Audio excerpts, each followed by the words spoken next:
Düsseldorf. Over 600,000 people live here. There's a lot of traffic and some 600 traffic lights. Soon, most of them will be connected. A system-wide green wave. That's what Audi's traffic light information service provides. We know when a light is going to turn red and when it's green, and we use this information to calculate recommendable speeds, which tell the driver at what speed he should drive in order to reach the next traffic light as it turns green.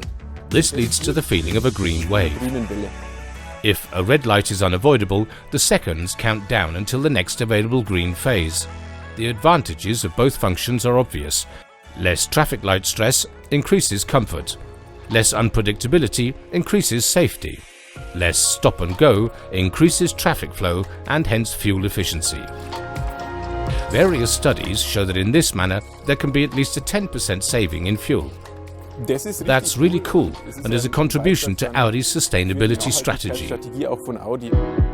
Cooperation with the city is of particular importance, as here in Düsseldorf, because the Traffic Control Center provides the operating program for the traffic lights along with real-time data from the traffic computer, which constantly influences the traffic light switching. These include detector loops in the street, bus or train registrations, and pedestrian crossing buttons. The way the traffic light has behaved in the past also plays a role.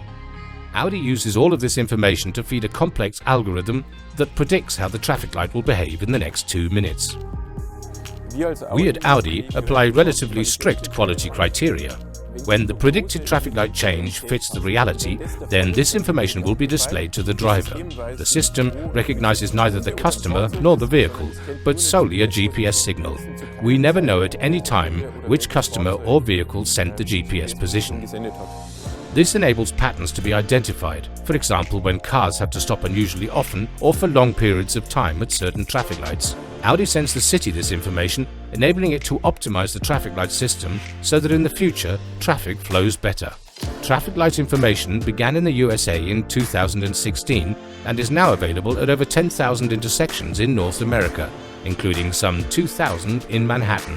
Düsseldorf is the second European city after Ingolstadt, with more cities to come.